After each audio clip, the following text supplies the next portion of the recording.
মুসলমানের ছেলেরা, ও নওজওয়ানেরা, তরুণেরা, আমার মুরব্বিয়ানেরা, আজকে আপনি আমি যে পরিবেশ পেয়েছি, এটা পেছনে আল্লাহর ওলি বান্দাদের মেহনত রয়েছে, তাদের পরিশ্রম রয়েছে।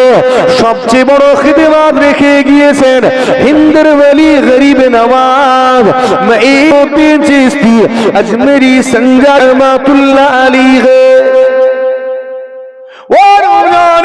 তিনি যখন তাশরীফ আনলেন এই ভারতের আমাদের পূর্বপুরুষেরা হুজুর কিবলাকে দেখে মুগ্ধ হয়ে গেল। মাথায় সুন্দর পাগড়ি, সুন্দর দাড়ি, জুব্বা দেখে তারা খুশি হয়ে গেল। একটু দাঁড়িয়ে গেল, দেখি মানুষটা কি বলে, কেমন ব্যবহার, ওই মানুষটার ব্যবহার, কথাবার্তা, আচার আচরণ, বেশভূষা দেখার পরে আর নিজেকে কন্ট্রোল করতে পারেনি। এই মানুষটার এত সুন্দর আচরণ, এত সুন্দর ব্যবহার, এটা দেখে তারা মুগ্ধ হয়ে গিয়ে হাত বাড়িয়ে দিয়ে ঈমানের কালেমা পড়ে নিয়েছিল। সব সময় যে সহজ ছিল তা নয়, মাঝে মাঝে কঠিনও ছিল। পানি আনতে গেছেন, আটকে দিয়েছে, ঠিক আছে, শুনেছেন না এগুলো? আটকে দিয়েছে, পানি দেওয়া হবে না। হুজুর বলছেন কেন, দোষ কি? না তোমাদের দেওয়া হবে না, উপর থেকে নির্দেশ আছে। এই আজকের দিনেও উপর থেকে নির্দেশ আছে, ঠিক না ভুল? 5 থেকে 10% বাদ দাও, 10 থেকে 15% ঝুলিয়ে রাখো, আর 75%কে পাস করে দাও। এটা বুঝতে পারেননি মনে হয়, কোন পারপাসে বললাম? বুঝতে পেরেছেন? উপর থেকে নির্দেশ আছে আজকের দিনে। তো নির্দেশ কি হবে? হুজুর বলছেন বাবা দাও না। আচ্ছা, খাদেমকে পাঠিয়েছেন অন্তত 1 মাস পানি দাও। 1 মাসকে পুরো পানি তুলে নিয়েছেন, মনে আছে না নেই? হ্যাঁ, সব শুকিয়ে গেল, কুয়া শুকিয়ে গেল, পেরেশান, বাচ্চারা চিৎকার করে। এবারে তো ঠেলাই পড়েছে, ভুল হয়ে গেছে, গিয়ে মাফ চাইলো। হুজুর খাদেমকে বললেন পানিটা সাবধানে নিয়ে গিয়ে ঢেলে দাও। যে ঢেলে দিল, আবার পুরো আনাসাগর সহ আশেপাশের কুয়াতে একেবারে কানায় কানায় পানি পূর্ণ হয়ে গেল। জোরে হয় না সুবহান? এবার বলেন মানুষের মনে প্রশ্ন জাগবে না জাগবে না? কি করে হলো? কালকে পানি ছিল না, আজকে পানি ভর্তি, ব্যাপারটা কি? তখন খবর নিয়ে দেখা গেল একজন ব্যক্তি এসেছেন, তার সঙ্গে বিয়াদবি করার কারণে এরকম হয়েছে, তাই নাকি? মানুষটাকে দেখতে গেল, দেখে তারাও তো কালেমা পড়ে নিল। একবার জোরে হয়, বুঝতে পারছেন নি মনে হয়? তারা যখন দেখবে মানুষটাকে, তারাও তো কালেমা। জি হ্যাঁ, শুনে রেখে দিন আল্লাহর ওলি বান্দাগণেরা, আপনাকে আমাকে কালেমা পড়ানোর পরে বৈঠকি আলোচনার মাধ্যমে আপনাকে আমাকে তৈরি করলেন। প্রথমেই বলেননি নামাজ পড়ো, রোজা রাখো, প্রথমেই বলেননি হজ করো, জিকির করো, তাসবিহ পড়ো। আপনাকে আমাকে কালেমা পড়ানোর পরেই বলেননি যাকাত দাও। তার আগে আপনাকে আমাকে তৈরি করলেন, প্রাথমিক জ্ঞান দিলেন, আপনাকে আমাকে শিখিয়ে দিলেন বাবা হারাম খাবে না, হালাল গ্রহণ করবে, নাপাকি দূর করে পাক পবিত্র অবস্থায় থাকিবে। তারা আপনাকে আমাকে শিখিয়ে দিলেন বড়দের আদব করবে, সম্মান দেবে। প্রাথমিক আদর্শ শিখিয়ে দেওয়ার পরে যখন দেখলেন মানুষটা এবারে নামাজ বাড়িতে দাঁড়ানোর মতো যোগ্য হয়েছে, ঠিক ওই সময় এলাকায় এলাকায় গিয়ে আল্লাহর ঘর মসজিদ বানিয়ে দিলে।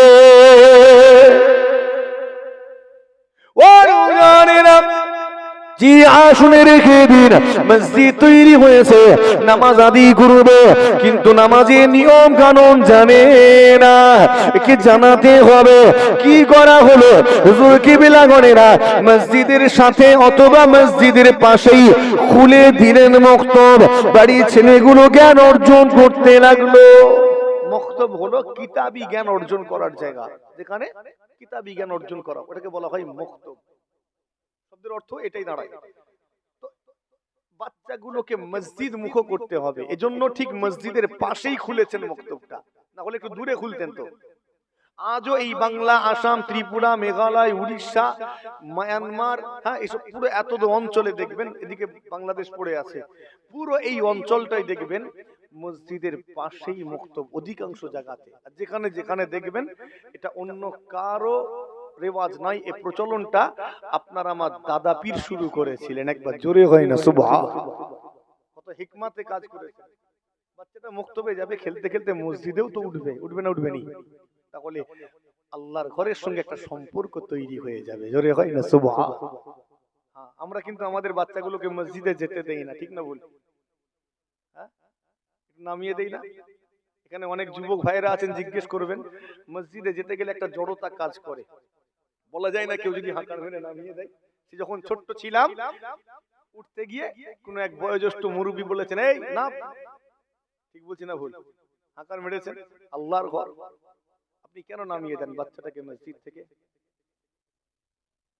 এই অধিকার তো আপনাকে দেয়নি ইসলাম, দিয়েছে। সেও ইমানদার, সেও মুসলমান, মসজিদ থেকে তাকে আপনি নামিয়ে দেওয়ার অধিকার রাখেন না। যেমন আমি এই জান্নাতের বাগানে আপনাকে ডাকতে পারবো, তাড়াতে পারবো, কাউকে বের করতে পারবো? এই অধিকার আল্লাহ আমাকে দেননি। আমি ডাকতে পারবো কিন্তু বের করতে পারবো না। কেন? কেননা আমি ইমানদারকে জান্নাতের বাগান থেকে বের করার অধিকার আমার নেই। তো মসজিদ থেকে আপনি বের করছেন কাকে? এই অধিকার কে দিল আপনাকে? দেয়নি তো কেউ, আল্লাহ দেননি। আল্লাহ বাচ্চাগুলোকে মসজিদে জায়গা দিয়েছেন। যারা ফিকা পড়েছেন, ইমামে আজম আবু হানিফা রাহমাতুল্লাহ আলাইহির মাসলাকের মাযহাবের অনুসারী, আমাদের মাযহাবেও তো বাচ্চাদেরকে মসজিদে জায়গা দেওয়া হয়েছে। মসজিদের জামাআতের কাতারে, বলেন তো কোথায় দাঁড়াবে তারা? যখন কাতার সাজানো হবে, ইমামের পিছনে কারা দাঁড়াবে? বলেন কারা? ইমামের পরেই কারা দাঁড়াবে কাতারগুলোতে? বাচ্চারা দাঁড়াবে তো? চুপ করে আছে। ইমামের পরেই বাচ্চারা? না, কাতার সাজানো বড়রা, তারপর হ্যাঁ। অনেকে বলেন যে প্রথমে হাজী সাহেব, সম্মানিত ব্যক্তিরা দাঁড়াবে, তারপরে যুবকেরা দাঁড়াবে, তারপরে বাচ্চারা দাঁড়াবে, এরকম অনেকে সাজিয়ে নেন। না, বলা হয়েছে প্রাপ্ত বয়স্করা কাতারের প্রথম দিকগুলোতে থাকবে। প্রাপ্ত বয়স্ক, এখানে বলা হয়নি পীর সাহেব, হাজী সাহেব, মৌলানা সাহেব। না, অনেক জায়গায় দেখা যায় নামাজ পড়তে যাওয়ার সময় কোন জায়গাতে হাজী সাহেব গেছেন বা হুজুর, আমাকে অনেক সময় হয় কাতারে প্রথম দিকের মানুষগুলো আছেন, আমি একটু লেটে গেছি, তো তারা সরে সরে সাইড দিয়ে দিয়ে একদম প্রথম কাতারে পৌঁছে দেন। এরকম হয় না? হয়নি? হুজুর এসেছেন, নামাজ পড়বেন, গ্রামের আরো বয়োজ্যেষ্ঠ মানুষেরা সাইড হয়ে হয়ে হুজুরকে সামনের কাতারে দিয়েছেন। আপনি ঠিক করলেন, মনে হয় ওটা আপনার মনের দিক থেকে আপনি ঠিক করেছেন, কিন্তু মাসলা অনুযায়ী যে যখন এসেছে তখন দাঁড়াবে। আপনার মনে আছে কিনা জানি না, সৌদির বাদশাহ যখন এসেছিল ভারতে তাজমহল ঘুরতে দেখতে, ওয়াক্ত হয়ে গিয়েছিল নামাজের, নামাজ শুরু হয়ে গেছে, সে বাদশার পৌঁছতে লেট হয়েছে কিন্তু নামাজ দাঁড়ায়নি। একবার জোরে হয় না সুবহান। এটা দেখে সে সময় বহু মানুষ কালেমা পড়েছিল।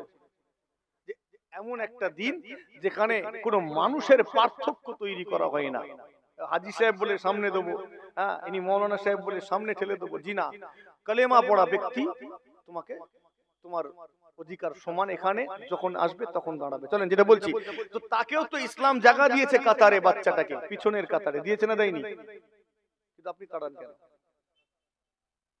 আমার নবী পাক সাল্লাল্লাহু আলাইহি ওয়াসাল্লামের জামানায় বাচ্চাগুলো মসজিদে গিয়ে খেলাধুলা করতো।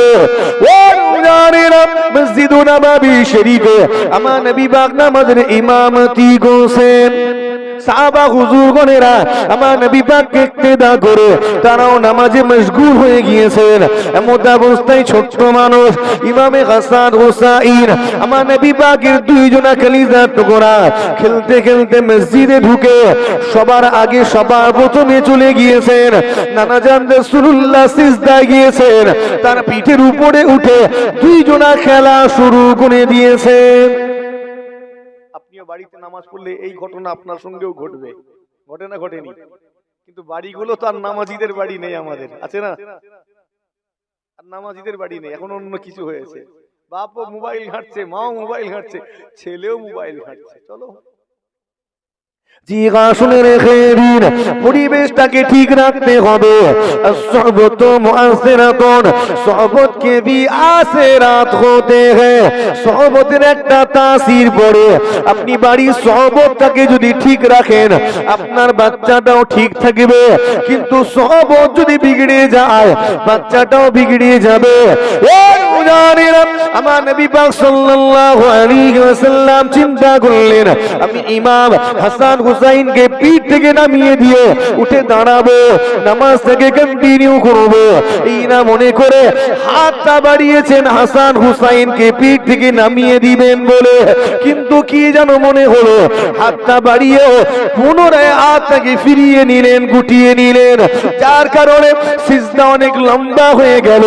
সিজদা লম্বা হয়ে যায়, যে সাহাবা হুজুরগণেরা পিছনে ইক্তিদা করে নামাজ আদায় করছেন, তারাও সিজদা অবনত অবস্থায় রয়েছেন।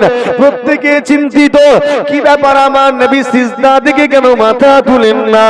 আমার নবী পাক কি অসুস্থ হয়ে গেলেন? আমার নবী পাকের শরীরটা খারাপ হয়ে গেল নাকি? এখনো কেন সিজদা থেকে মাথা তুলেন না? আবার কোন সাহাবা হুজুর ভাবছেন হয়তো আল্লাহ তরফ থেকে ওহী নাজিল হচ্ছে, এই মুহূর্তে ওহী অবতীর্ণ হয়, এই কারণে আমার নবী সিজদা লম্বা করে দিয়েছেন। আবার কিছু সাহাবা চিন্তা করছেন হয়তো দীর্ঘ রুকু সিজদা বিশিষ্ট নামাজ আল্লাহ পাকের বড় পছন্দ, সেই কারণে আমার নবী পাক সিজদাটাকে লম্বা করে দিয়েছেন। একজন সাহাবা এক রকমের চিন্তা করতে লেগেছেন, কিন্তু ওই নামাজের কাতারে যতজন দাঁড়িয়েছিলেন সবার চিন্তা এক রকম ছিল না, বিভিন্ন রকমের চিন্তা মানুষ এখানে ছিল। একজন সাহাবা হুজুর চিন্তা করেন, কি ব্যাপার একটু দেখি তো আমার নবী কেন সিজদা থেকে মাথা তুলেন না? নামাজ যারা পড়তে যায় সবাই একরকম চিন্তার নয়, কথা ঠিক না বল? কত রকমের চিন্তার মানুষ, কে জুতো চুরি করতে যায়, কে মসজিদের ডিজাইন দেখতে যায়, তো অনেক রকমের মানুষ। তো ওই সাহাবা হলেন কি ব্যাপার দেখি একটুখানি, ওই মাথাটা তুলেছেন, তুলে দেখে নিলেন, আচ্ছা এই ব্যাপার বলে ফের সিজদায় চলে গেছে। নামাজ সমাপ্ত হয়ে গিয়েছে। অন্যান্য সাহাবা হুজুরগণেরা আমার নবী পাকের সঙ্গে দেখা করলেন, সাক্ষাৎ করে যে যার কাজে রওনা দিলেন। এই সাহাবা হুজুর কিন্তু জাননি, আস্তে আস্তে করে আমার নবী পাকের নিকটে গেলেন। ইয়া রাসূলুল্লাহ, ইয়া হাবিবাল্লাহ, হুজুর আজকের মসজিদ নববী শরীফে আমি যে ঘটনাটা দেখেছি অন্যান্য সাহাবারা কিন্তু সেটা দেখেনি। দেখেছো বাবা? ইয়া রাসূলুল্লাহ, ইয়া হাবিবাল্লাহ, হুজুর আপনার এই দীর্ঘ সিজদা লম্বা করার কারণটা আল্লাহকে খুশি করা ছিল না। এই সিজদা লম্বা করে দিয়েছিলেন এটা আল্লাহকে খুশি করার জন্য নয়, বরং হাসান হুসাইনকে খুশি করার জন্য এই সিজদাটা লম্বা করেছিলেন। আল্লাহ নবী কি বলেছিলেন? ও বাবা সাহাবারে, শোনো শোনো শোনো, আমি রাসূলুল্লাহ হাসান হুসাইনকে কি খুশি করব? তাদেরকে খুশি করতে চান স্বয়ং রব্বুল আলামিন আল্লাহ পাক নিজে। আমার সাহাবারা শোনো, আমার পিঠের উপরে হাসান হুসাইন যখন উঠে খেলা করতে লেগেছে, আমি রাসূলুল্লাহ তখন মনে করলাম তাদেরকে পিঠ থেকে নামিয়ে দিয়ে সিজদা আমি নামাজটা কন্টিনিউ করব। এই না মনে করে যখন হাতটা বাড়িয়ে দিয়েছি, হাত বাড়ানোর সঙ্গে সঙ্গে জিবরাইল আমিন আলাইহিস সালাম আমার নিকটে এসে হাজির হলেন, আমাকে সালাম দিলেন। আসসালাতু ওয়াসসালামু আলাইকা ইয়া রাসূলুল্লাহ, আসসালাতু ওয়াসসালামু আলাইকা ইয়া হাবিবাল্লাহ, আসসালাতু ওয়াসসালামু আলাইকা ইয়া শাফিউল মুযনিবিন, আসসালাতু ওয়াসসালামু আলাইকা ইয়া রাহমাতাল লিল আলামিন, আনা জিবরাইল ইন্নাল্লাহ ইয়াকরাউকা সালাম। আমাকে সালাম দিয়ে পরিচয় দিলেন, ইয়া রাসূলুল্লাহ আমি জিবরাইল, আল্লাহ পাক স্বয়ং আপনাকে সালাম জানিয়েছেন। আমার সাহাবারে শোনো শোনো, আমি রাসূলুল্লাহ আমার সামনে জিবরাইল আলাইহিস সালাম হাজির হয়ে আমাকে বলতে লেগেছেন, ইয়া রাসূলুল্লাহ, ইয়া হাবিবাল্লাহ, হুজুর আপনার পিঠের উপরে হাসান হুসাইন খেলতে লেগেছে, আপনি তাদেরকে নামিয়ে দিবেন না, তাদেরকে নামিয়ে দিবেন না। আল্লাহ পাক আপনাকে নামিয়ে দিতে মানা করেছেন। এই জিবরাইল আমার হাবিবের কাছে চলে যাও, গিয়ে বলো হাসান হুসাইনের এই খেলা করার মুহূর্তটা আমি আল্লাহ পাক আমার বড় পছন্দ হয়ে গিয়েছে। আপনি যখন সিজদায় থাকেন, বাড়িতে বাচ্চারা যখন খেলাধুলা করে আপনার সাথে, ওই মুহূর্তটা কি আল্লাহর পছন্দ হয় বলে মনে হয়? হানা বলবেন। হ্যাঁ, অনেকে আবার ঝটকা মেরে ফেলে দেয়, তাড়িয়ে দেয়। না, একটু খেয়াল করুন, আমার নবী পাক সাল্লাল্লাহু আলাইহি ওয়াসাল্লাম জিজ্ঞাসা করেন, ও ভাই জিবরাইল সিজদা তো লম্বা হয়ে যাবে। জিবরাইল আলাইহিস সালাম বলেন, ইয়া রাসূলুল্লাহ, ইয়া হাবিবাল্লাহ, হুজুর আল্লাহ পাক আপনাকে সিজদা লম্বা করে দিতে বলেছেন, যতক্ষণ না হাসান হুসাইন নিজে থেকে তার আপনার পিঠ থেকে নেমে না যায়, ততক্ষণ এই সিজদাটা আপনি লম্বা করে দিন। মুসলমানের ছেলেরা, আমার আলোচনাটি ভালো করে বোঝার চেষ্টা করুন।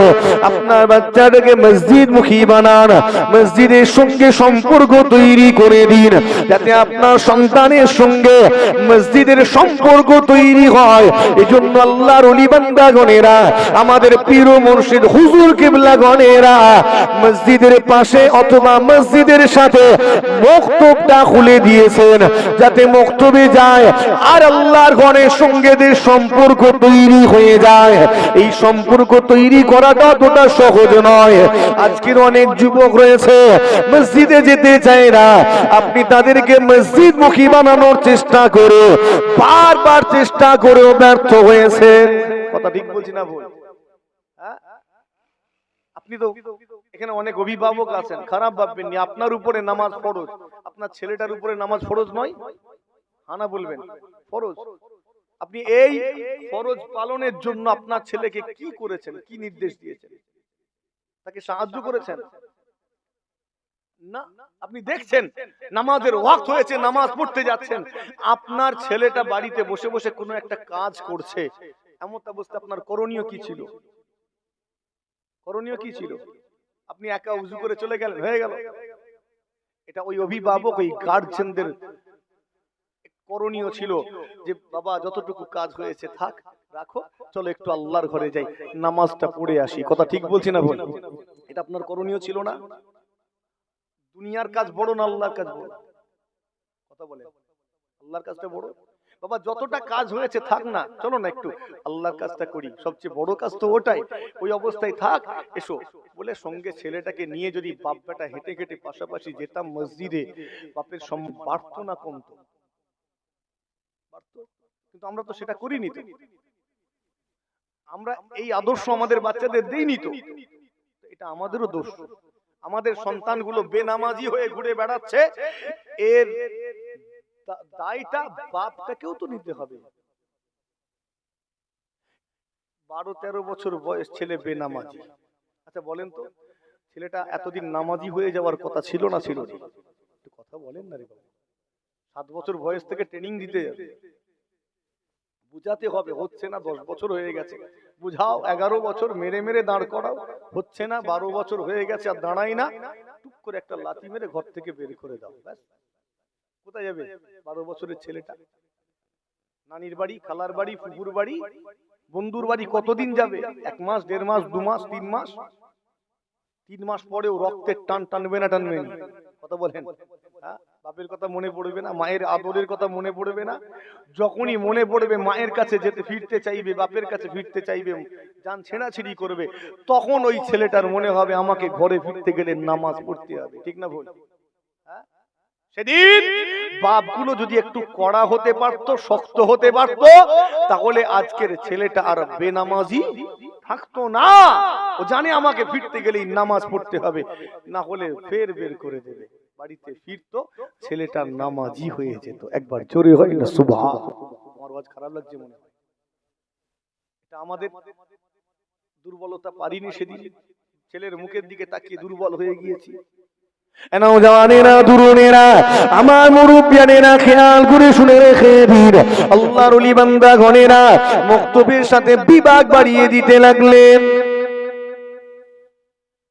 হাফিজিয়া মাদ্রাসা কুরআনিয়া মাদ্রাসা কিরাআতিয়া মাদ্রাসা গুলো এক একটা বিভাগ ছেলেটা সেখানে গিয়ে জ্ঞান অর্জন করলো কোরআন শরীফ তিলাওয়াত শিখলো জি হাফিজে কোরআন হলো হুজুর কিবলা গণেরা চিন্তা করলেন কেবল মাত্র হাফিজ হলে হবে না একে আলেমও হতে হবে কেননা একজন হাফিজ কেবল মাত্র মুখস্থ বিদ্যায় বিদ্যান কোরআন শরীফ মুখস্থ করেছে কিন্তু এই কোরআন শরীফের কনসেপ্ট বুঝে না কোরআন শরীফের অন্তর্নিহিত অর্থ সে জানে না সে যদি না জানে আল্লাহ কি বলছেন সেটাও বুঝতে পারবে না অতএব একে আলেম বানাতে হবে এলাকায় এলাকায় গিয়ে খারিজিয়া মাদ্রাসা সিনিয়র মাদ্রাসা টাইটেল মাদ্রাসা দাওরায়ে হাদিস মাদ্রাসা বানিয়ে দিলেন যাতে বাড়ির ছেলেগুলো সেখানে গিয়ে জ্ঞান অর্জন করে তারা জ্ঞান অর্জন করে আলেম হলো মাওলানা মুফতি হলো মুহাদ্দিস মুফাসসির হলো ধর্মীয় জ্ঞানে জ্ঞানী এখন ছেলেটা নিজে সুন্দর করে ধর্মটা পালন করে আর গ্রামের আম ইমানদার গুলোকে সঠিক ধর্ম পালনের দিক নির্দেশনাও দিয়ে থাকে জি হ্যাঁ ওই আলেম ওই মাওলানা ছেলেটা আজকে আপনাকে আমাকে শরীয়তের মাসলা মাসাইল গুলো বলে দেয় তাই আমি আপনি সুন্দর করে ধর্মটা পালন করতে পারি ঠিক না বল আলেমের দরকার আছে না নেই আলেমের দরকার আছে জ্ঞান না হলে তো হতে পারবো না হুজুর কিবলা গণেরা চিন্তা করলেন কেবল আলেম মাওলানা মুফতি হলে হবে না কেননা কেবল আলেম মাওলানা মুফতি হয়ে পৃথিবীর সেরা জাতি হওয়া যাবে না সেরা হতে গেলে সব দিক থেকে পারদর্শী হতে হবে হুজুর কিবলা গণেরা এলাকায় এলাকায় জেনারেল মাদ্রাসা কায়েম করলেন ও মুরব্বিয়ানেরা জিহা শুনে রেখে দিন আল্লাহর ওলি বান্দা গণেরা কালেমা পড়িয়েছেন শুধু তা নয় আপনাকে আমাকে শিক্ষিত বানানোর চেষ্টা করেছেন কেননা তারা জানতেন সুশিক্ষা ছাড়া একটা জাতি কখনো এগিয়ে যেতে পারে না সুশিক্ষা ছাড়া সমাজে শান্তি ফেরানো সম্ভব নয় এই সমাজে শৃঙ্খলা ফিরাতে গেলে শান্তি প্রতিষ্ঠা করতে গেলে এই সমাজটাকে শিক্ষিত হতে হবে বিদ্যান হতে হবে তবে কেবল পুঁথিগত বিদ্যায় বিদ্যান হলে হবে না প্রকৃত শিক্ষায় শিক্ষিত হতে হবে জি এই জেনারেল শিক্ষা প্রতিষ্ঠানে বাড়ির ছেলেগুলো গিয়ে জ্ঞান অর্জন করলো তারা ডাক্তার মাস্টার হলো প্রফেসর ইঞ্জিনিয়ার হলো লেকচারার হলো ও নওজওয়ানেরা হুজুর কিবলা গণেরা চিন্তা করলেন কেবলমাত্র জেনারেল শিক্ষায় শিক্ষিত হচ্ছে যাদের সংখ্যাটা পুরুষের দিকে বেশি মহিলাদের সংখ্যাটা বড্ড কম ঠিক না বল আজকেও দেখেন পুরুষরাই বেশিরভাগ যাচ্ছে মহিলাদের মাধ্যমিক উচ্চ মাধ্যমিকের পরে ছাড়িয়ে দিচ্ছি তো পড়া ঠিক না ভুল ছাড়িয়ে দিচ্ছি না হুজুর কেবলা কোন লক্ষ্য করলেন সেই সময়কার হালটা দেখেন তখন তো পাঠাতোই নাই শিক্ষা প্রতিষ্ঠানে যেতে দিত না তো আজকে তো তবু যেতে দেয় সেদিন যেতে দিত না পর্দার অপব্যাখ্যা করে আটকে দেওয়া হতো জি হ্যাঁ পর্দার অপব্যাখ্যা করে আটকে দেওয়া হতো একটা কোরআন আল্লাহ আয়াত নাযিল করেছেন ওয়াকরনা ফি বুয়ুতিকুন্না ওয়ালা তাবাররাজনা তাবাররুজাল জাহিলিয়াতিল উলা আল্লাহ আয়াত নাযিল করলেন এই তোমাদের বাড়ির মহিলাগুলোকে ওই জাহেলিয়া যুগের মহিলাদের মতো করে অর্ধ উলঙ্গ অবস্থায় বাড়ির বাইরে বের করো না এই আয়াতের ব্যাখ্যায় কি বের করলো জানেন তোমাদের বাড়ির মেয়েগুলোকে বাইরে বের করো না তারপরে ভিতরের অংশ বাদ ঠিক করে বলবেন আমাদের মেয়েগুলোকে আল্লাহ বাইরে বেরোতে নিষেধ করেছেন হ্যাঁ না বলবেন নিষেধ করেছেন না তো আল্লাহ বললেন জাহেলিয়া যুগের মহিলাদের মতো করে বেরোবে না আমরা জাহেলিয়া যুগটা পুরো বাদ দিলাম তোমাদের মহিলাগুলোকে বাইরে বের করবে না খালি এতটুকু নিলাম আল্লাহ বেরোতে নিষেধ করেননি আল্লাহ বলেছেন তাদের মতো করে বের হবে না তুমি বের হবে কার মতো ইমানদারের মতো বের হও তুমি পর্দার সাথে নিজেকে হেফাজতে রেখে বের হও একবার জোরে হয় না সুবহানাল্লাহ বেরোতে পারে এটা মহিলা পর্দার মধ্যে থেকে স্কুল যেতে পারেন কলেজ যেতে পারেন শিক্ষকতা চাকরি নকরি করতে পারেন পারে না পারেনি কোনো অসুবিধা নেই জি হ্যাঁ, শুনে রেখে দিন, তারা নারী শিক্ষার প্রচার করলেন। হুজুর কিবলা গণেরা এলাকায় এলাকায় গাছ মাদ্রাসা, হাই মাদ্রাসা নির্মাণ করলেন, মাদ্রাসাতুল বানাত নির্মাণ করলেন। আপনারা আমার পীর মুজাদ্দিদ জামান হুজুর কিবলা এই শিক্ষা আন্দোলনে কতটা অবদান রেখেছেন জানা আছে আপনার? হানা বলবেন, জানা আছে? হ্যাঁ, এই পশ্চিমবঙ্গে একটা মাদ্রাসা বোর্ড বলে একটা বোর্ড আছে না? হ্যাঁ না বলবেন। এই বোর্ডের আন্ডারে 600-র উপরে হাই মাদ্রাসা আছে, সিনিয়র মাদ্রাসা আছে 100-র উপরে।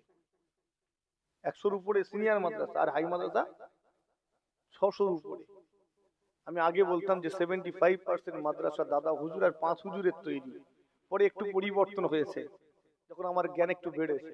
জি হ্যাঁ, এই বোর্ডের আন্ডারে যত মাদ্রাসা আছে এই 600-র উপরে হাই মাদ্রাসা আর 100-র উপরে সিনিয়র মাদ্রাসা, এটা আমি আমার জ্ঞানে বলছি না। আমি এই কিছুদিন আগে আপনারা আমার পীরকে নিয়ে একজন পিএইচডি করেছেন, জানেন কি?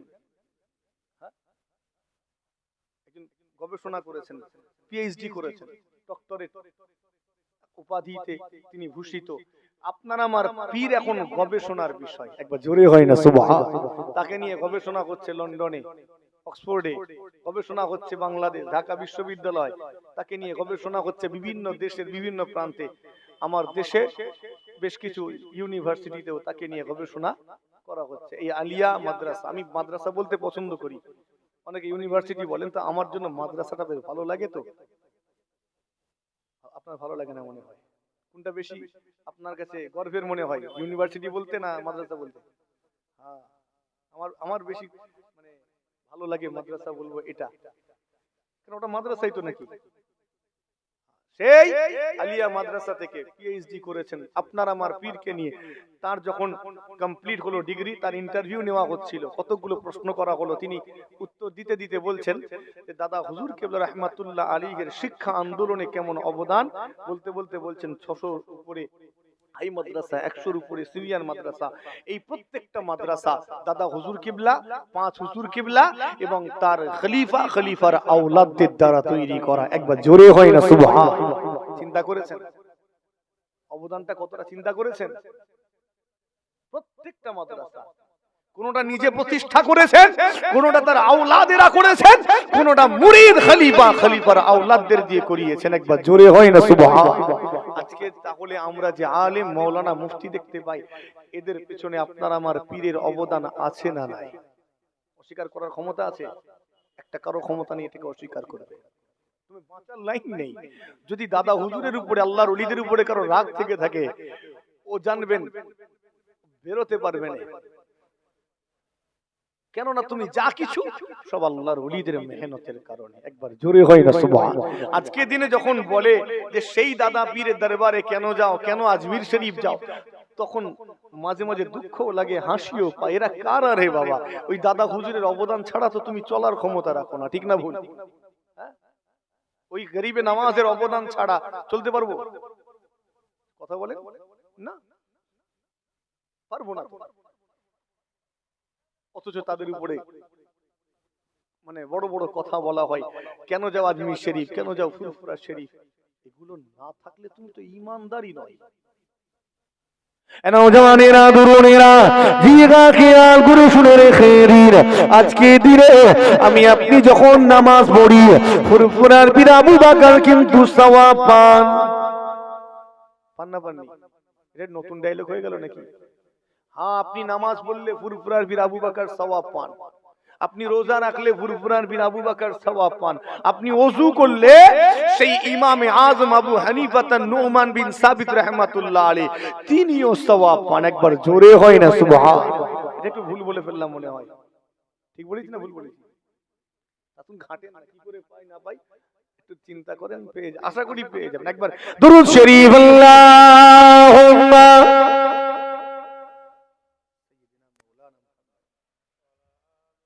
وعلى آل سيدنا وبعمان أزله سسينه मेरा हो मेरा भी मदीने में है रहमान अज़ली से सीने में है, मैं हूँ मेरा दिल मदीने में है। फूल तो फूल कांटों में क्या हुस्न है, लुत्फ़ी जन्ना से बढ़कर मदीने में है। अल्लाहुम्मा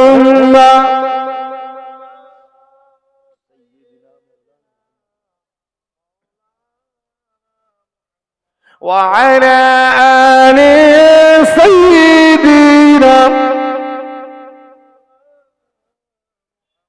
আমার দিনদার ইমানদার ভাই নেককারাল্লাহ ওয়ালা পরহেজগার মুমিন মুসলমান ভাই জানেন আপনাদের অসুবিধা হচ্ছে নাকি? দুটো কথা বলছি। আমি আলোচনা করতে করতে সওয়াব রেশানি এসব ধরতে ধরতে এসব লাইনগুলোতে এসেছি। আলোচনা করতে করতে অনেকটা চলে এসেছি, সংক্ষেপ করতে চাই। সেই হুজুর কিবলাদের কারণে আমরা আজকের এই পরিবেশ পেয়েছি। জি হ্যাঁ, এবার হুজুর কিবলাগণ চিন্তা করছেন পুরুষগুলো যাচ্ছে শিক্ষিত হচ্ছে, কিন্তু মহিলাগুলোকে আটকে দেওয়া হচ্ছে না? আজকে দিনেও উচ্চ মাধ্যমিকের পরে অধিকাংশ আটকেই দেওয়া হয়। চিন্তা করলেন তো বড় মুশকিল, আগাতে হবে তো এই জাতিকে। এরকম করলে তো আগাতে পারবো না।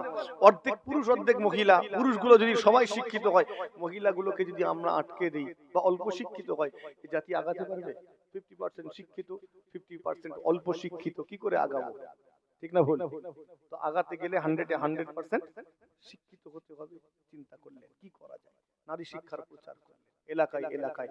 মেয়েগুলো এবারে শিক্ষাঙ্গনে যাওয়া শুরু করলো। একবার জোরে হয় না, আরেকটু আস্তে করে। যখন হাই মাদ্রাসা, গার্লস মাদ্রাসা, মাদ্রাসাতুল বানাত বানালেন, যাচ্ছে এরাও শিক্ষিতা হচ্ছে।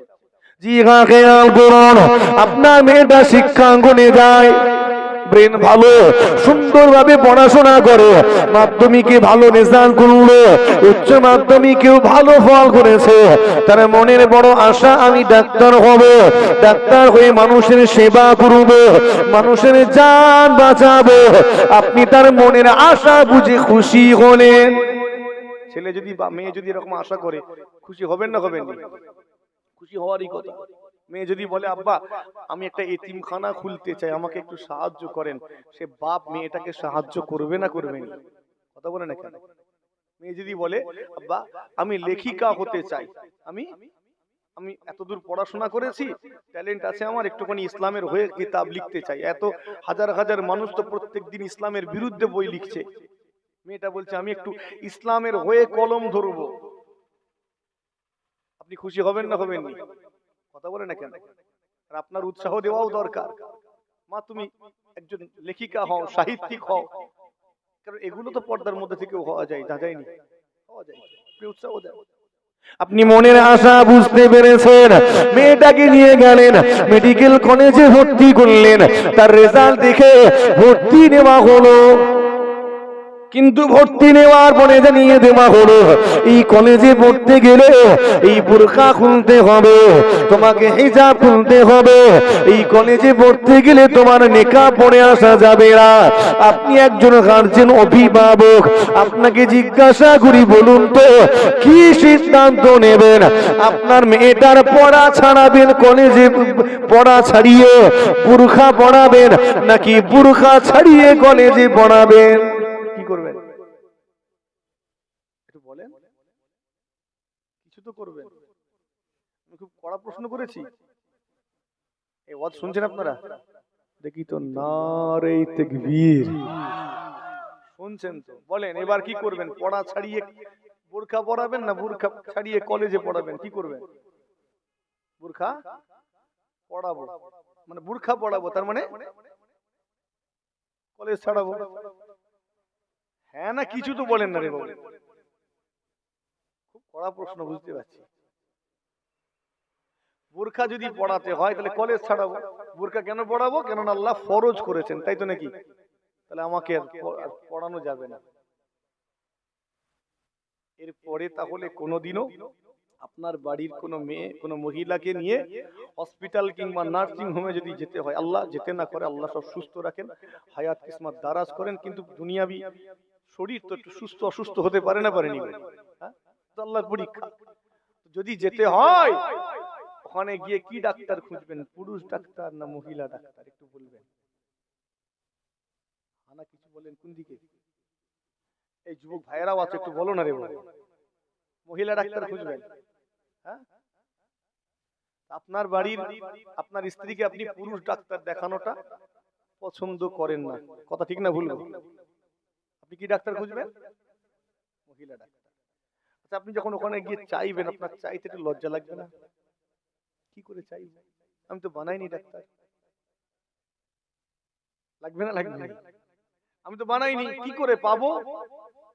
যদি চাষ করে ফল হয় চাইলে পাওয়া যাবে, যদি ফল না হয় চাইলে কি করে পাবো? আম গাছে আমই ধরেনি তো আম পাবো কি করে? কথা ঠিক না ভুল?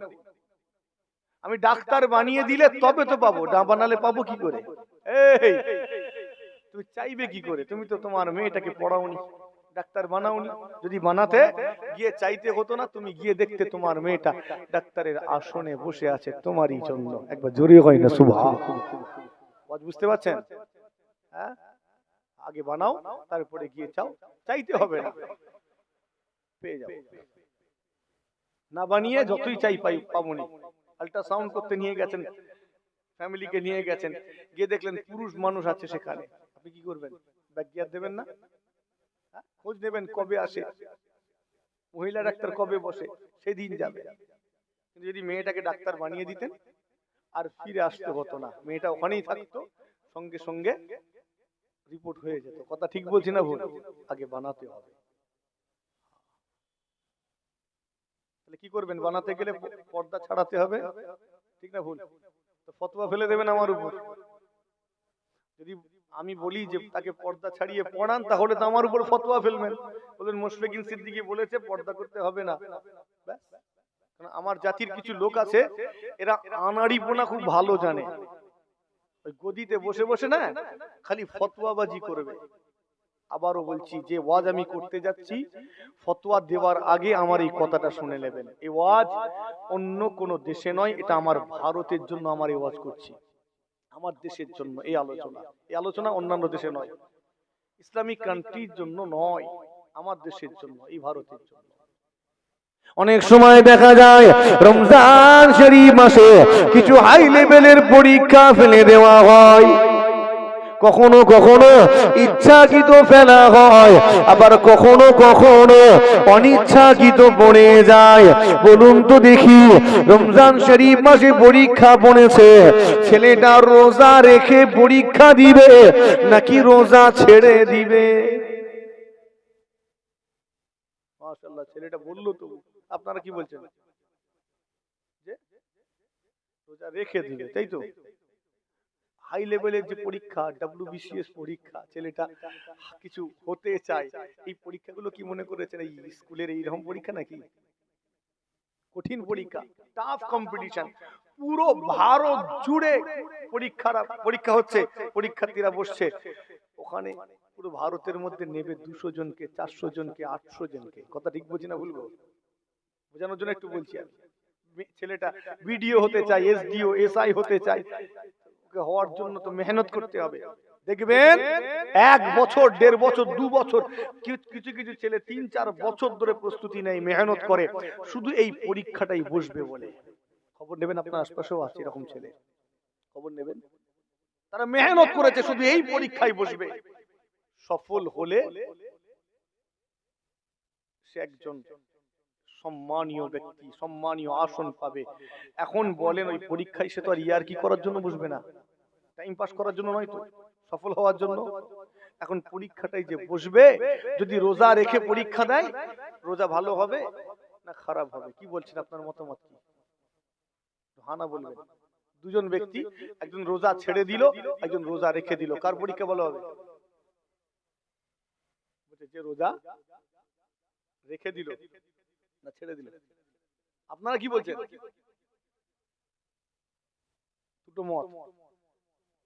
দুটো মত এখানে না, একদল বলছে রেখে দিতে, একদল ছেড়ে দিতে। চলেন একটু আলোচনা করি, তাহলে ক্লিয়ার হবে। আপনি রোজা অবস্থায় আছেন, শিরা উপশিরা সব শুকিয়ে আছে, ঠিক না ভুল?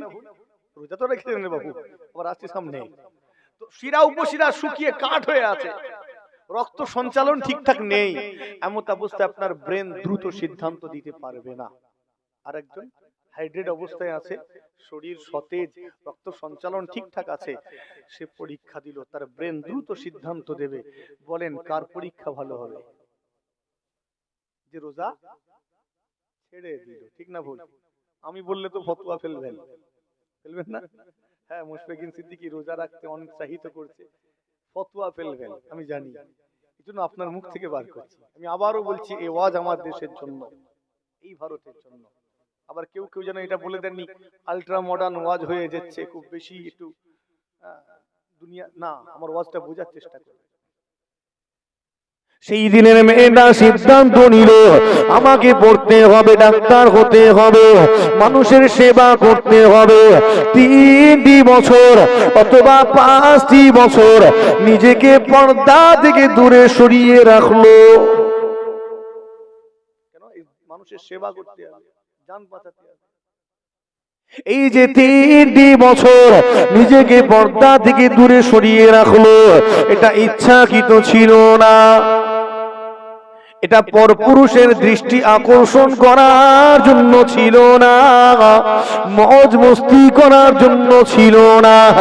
এই সিদ্ধান্ত নাচারে নিতে হলো, এই সিদ্ধান্ত নিতে হয়েছে, কেননা এই কওমটাকে আগিয়ে নিয়ে যেতে হবে, এই কওমটাকে রাস্তা দেখাতে হবে, মানুষের সেবা করতে হবে।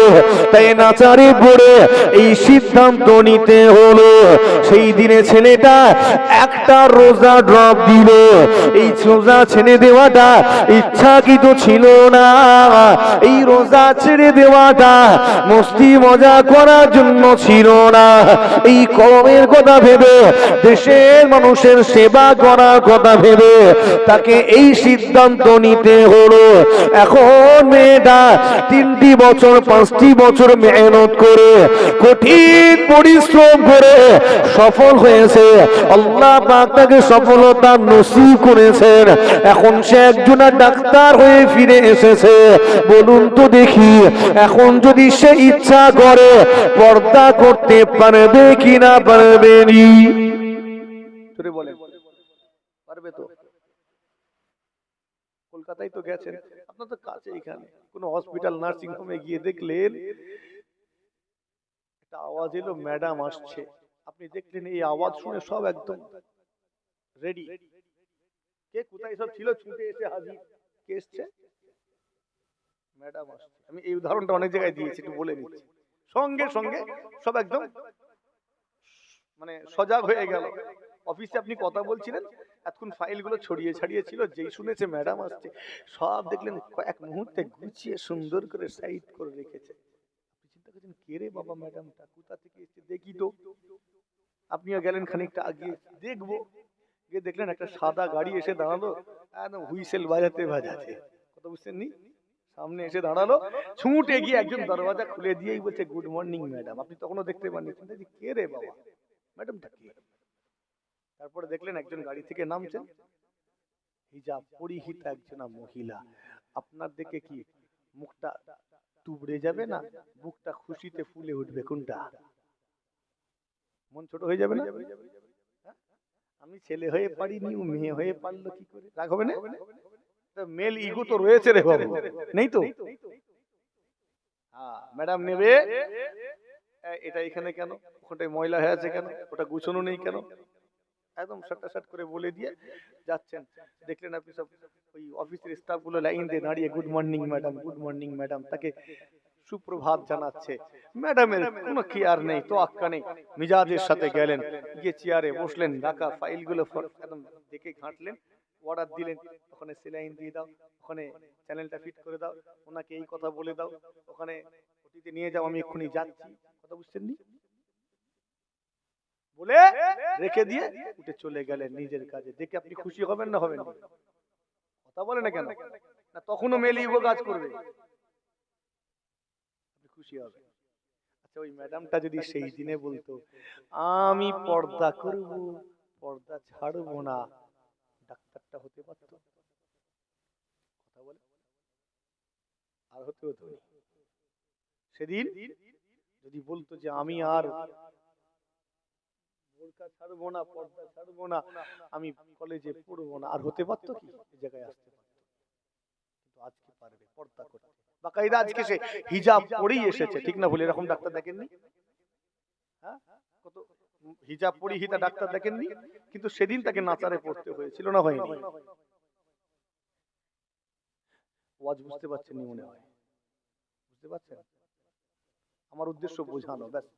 এটা বুঝতে পারলেই হলো। কেউ আবার অপব্যাখ্যা করে ফতোয়া দেওয়ার চেষ্টা করবেন না, কেন এই ওয়াজ করছি আমার দেশের জন্য। স্থান কাল পাত্র হিসাবে কখনো কখনো ফতোয়া পরিবর্তন হয়। জি হ্যাঁ, দাঁড়িয়ে পেশাব করা যাবে? এই আপনাদের কি মত যাবে? যাবে না। আপনি পারবেন দাঁড়িয়ে পেশাব করতে? কিন্তু হাদিস আছে, আমার নবী পাক সাল্লাল্লাহু আলাইহি ওয়াসাল্লাম দাঁড়িয়ে পেশাব করেছিলেন। শুনেছেন না শুনেননি হাদিসটা কোনোদিন? কথা বলেন না কেন? হ্যাঁ, এবার আপনি বলবেন জায়গা অন্যরকম। আমি তো সেটাই বলছি, জায়গা হিসাবে কখনো, স্থান কাল পাত্র হিসাবে কখনো কখনো ফতোয়া পরিবর্তন হয়। এটাই তো বলছিলাম নাকি? নওজওয়ানেরা, তরুণেরা, মুরব্বিয়ানেরা, একটু খেয়াল করে শুনে রেখে দিন। সেই দিনে ছেলেটা রোজা রাখতে পারেনি, পরীক্ষা দিয়েছে, এখন সফল হয়েছে, তাকে সফলতা নসিব করেছেন।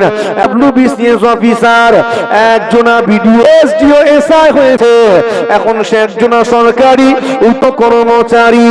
বলুন তো দেখি, এখন যদি সে মনে করে সেই দিনের ওই ছেড়ে দেওয়া রোজাটা আদায় করতে পারবে কিনা, পারবে নি? পারবে না? আজ পারবে, সেদিন না চারে পারে। ও আমার মুরব্বিয়ানেরা, একটু খেয়াল করে শুনুন। আল্লাহ পাকের কোরআন শরীফ, আল্লাহ পাক আয়াত নাজিল করলেন। এই আয়াতটা যদি না থাকতো আমি এই ওয়াজ করার সাহস দেখাতে পারতাম না। আমি যে ওয়াজ করছি আপনারা ফতোয়া দিয়ে আমাকে মেরে ফেলতেন, বাস্তব কথা বলছি। যদি এই আয়াত না থাকতো, মুশফিকিন সিদ্দিকীর ক্ষমতা ছিল না এই আলোচনা করে। শুধু এই একটা আয়াতের জন্য এই আলোচনাটা রাখতে পারছি। আল্লাহ পাকের কোরআন, আল্লাহ আয়াত নাযিল করলেন, ওয়া করনা ফি, আল্লাহ পাক আয়াত নাযিল করলেন, ইল্লা মান তাবা ওয়া আমানা ওয়া আমিলা আমালান সালিহান ফাউলাইকা ইউবাদদিলুল্লাহু সাইয়্যাতিহিম হাসানা। আল্লাহ আয়াত নাযিল করলেন, আর যে ব্যক্তিটা তওবা করলো, ওয়া আমানা, ঈমান আনলো, ওয়া আমিলা, আমাল করলো, আমালান সালিহান, সৎ আমল, নেক আমল, ফাউলাইকা ইউবাদদিলুল্লাহু সাইয়্যাতিহিম হাসানা। আমি আল্লাহ পাক তার উপরে খুশি হয়ে যায়, খুশি হয়ে গিয়ে তার পূর্বের গুনাহগুলোকে নেকি দ্বারা পরিবর্তন করে দেব। আল্লাহ আয়াত নাযিল করলেন, কি বললেন? ইল্লা মান তাবা, যে ব্যক্তিটা তওবা করলো, ওয়া আমানা, ঈমান আনলো, ওয়া আমিলা, আমাল করলো, আমালান সালিহান, সৎ আমল, নেক আমল। এখন ওই মেয়েটি নিজেকে পর্দার মধ্যে রাখতে পারে, এখন সে হাজার হাজার মানুষের চিকিৎসা করে, সেবা করে, হাজার হাজার রোগীর জান বাঁচায়। বলুন তো এটা নেক আমাল নাকি বদ আমাল? জান বাঁচানোটা নেক আমল। হাজার হাজার গর্ভবতী মহিলার ইজ্জতকে রক্ষা করে, নেক আমল না বদ আমল? কথা বলেন। নেক আমল। সেই ছেলেটা আজকে দিয়ে হাজার হাজার মানুষের সেবা করে, উপকার করে, কত গরিব মানুষকে ঘর পাইয়ে দেয় সই করে। ও রোজানেরা, আপনার এলাকার ওই সরকারি কর্মচারীটা এই এসআইআর চলাকালীন বিএলও অফিসার হয়ে এই গ্রামের, এই ব্লকের হাজার হাজার মানুষের সেবা করলো, উপকার করলো, এই মানুষগুলোর হাজার হাজার মানুষকে সাহায্য করলো। এটা নেক আমাল নাকি বদ আমাল? বুঝতে পারেননি মনে হচ্ছে। এগুলো করেও জান্নাত পাওয়া যায় তো? যায় না, যায়নি? এই তুমি 60 বছর ধরে 70 বছর ধরে মসজিদে গিয়ে এই শীতের সময় ফজরের ওয়াক্তে কাঁপতে কাঁপতে গিয়ে ওযু করে ফজরের নামাজ পড়েছো, এই কপাল ঠুকে ঠুকে তুমি আল্লাহকে যত না খুশি করেছো না, ওই 25-26 বছরের ডাক্তার মেয়েটা একটা জান বাঁচিয়ে তোমার চেয়ে বেশি আল্লাহকে খুশি করে ফেলেছে। জোরে হয়, ঠিক বললাম না ভুল বললাম? হ্যাঁ, একটা মহিলার ইজ্জত রক্ষা করে তোমার চেয়ে বেশি সওয়াব কামিয়ে ফেলেছে। হ্যাঁ, ওই বিএলও অফিসারটা এই মানুষকে সাহায্য করেছে, ওই নামাজিটাকে সাহায্য করেছে, বেনাগরিক হওয়া থেকে আটকে তাকে সাহায্য করেছে না? ওই হাজী সাহেবটাকেও ওই বিএলও অফিসার হয়ে কথা বুঝতে পারেননি মনে হয়। হ্যাঁ, ওই গ্রামের গণ্যমান্য মুরব্বী ব্যক্তিটাকেও সাহায্য করলো। এটা তার নেক আমল না বদ আমল? আল্লাহ আয়াত নাযিল করলেন যে ব্যক্তিটা তওবা করলো, এখন ওই ব্যক্তিটা তওবা করে, মেয়েটা আল্লাহর কাছে কাঁদে, ও রব্বি আল্লাহ, সেই দিনে পর্দা করতে পারি না, তবে ওটা ইচ্ছাকৃত ছিল না, নাচারে পড়ে সিদ্ধান্ত নিতে হয়েছিল, তবুও আমি গুনাহ করেছি, অন্যায় করেছি, আল্লাহ স্বীকার করি, তোমার কাছে মাফ চাই, ক্ষমা চাই, আল্লাহ আমাকে মাফ করে দিন। ছেলেটাও তওবা করলো, সেই দিনে রোজা রাখতে পারি নাই, আল্লাহ ভুল করে ফেলেছি, অন্যায় করেছি, যদিও অনিচ্ছাকৃত, তথাপিও স্বীকার করি আমার ভুল হয়েছে, আল্লাহ মাফ করে দিন। আল্লাহ বললেন ইল্লা মান তাবা, যে ব্যক্তিটা তওবা করলো, ছেলেটাও তওবা করেছে, ওই মেয়েটাও তওবা করেছে, ও আমানা ঈমান আনলো, আল্লাহ পাকের উপরে আজ তারা পূর্ণ আস্থা রেখেছে, আল্লাহর উপরে ভরসা রেখেছে, ও আমিলা এবং আমাল করে নেক আমল, হাজার হাজার মানুষের সেবা করা, চিকিৎসা করা, জান বাঁচানো, এখন তারা এই নেক আমল গুলো করে। আল্লাহ জানিয়ে দিলেন এই তওবা করে আমার উপরে পূর্ণ আস্থা রেখে নেক আমল করার খাতিরে আমি আল্লাহ তাদের উপরে খুশি হয়ে যায়, রাজি হয়ে যায়, এতটা সন্তুষ্ট আমি হয়ে যায়, আমি আল্লাহ পাক ফাউলাইকা ইউবাদদিলুল্লাহু সাইয়্যাতিহিম হাসানা, আমি আল্লাহ খুশি হয়ে পূর্বের ওই গুনাহগুলোকে নেকি দ্বারা পরিবর্তন করে দেব। অর্থাৎ ছিল ওটা গুনার পাহাড়, ওই গুনার পাহাড়টাকে আমি আল্লাহ নেকি দ্বারা পরিবর্তন করে গুনার পাহাড়টাকে নেকির পাহাড় বানিয়ে দেব।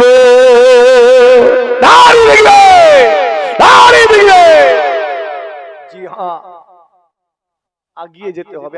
আমি আবারও বলছি, সব জায়গায় এই আলোচনা নয়, এটা আমার দেশের জন্য, এই পরিস্থিতির জন্য। কথা বুঝতে পেরেছেন? আল্লাহ আমাদেরকে আকলে সেলিম, সঠিক বুঝ ক্ষমতা নসিব করেন, বলি না আল্লাহুম্মা আমিন। আমাদের বাড়ির ছেলে মেয়ে আল্লাহ সকলকে শিক্ষায় আগিয়ে যাওয়ার তৌফিক দেন, তার সাথে সাথে দ্বীনি শিক্ষা, ধর্মীয় শিক্ষা, ইসলামী শিক্ষায় আল্লাহ আমাদের শিক্ষিত করেন, বলি না আল্লাহুম্মা আমিন, বলি না আল্লাহুম্মা আমিন। একবার দরুদ শরীফ আল্লাহুম্মা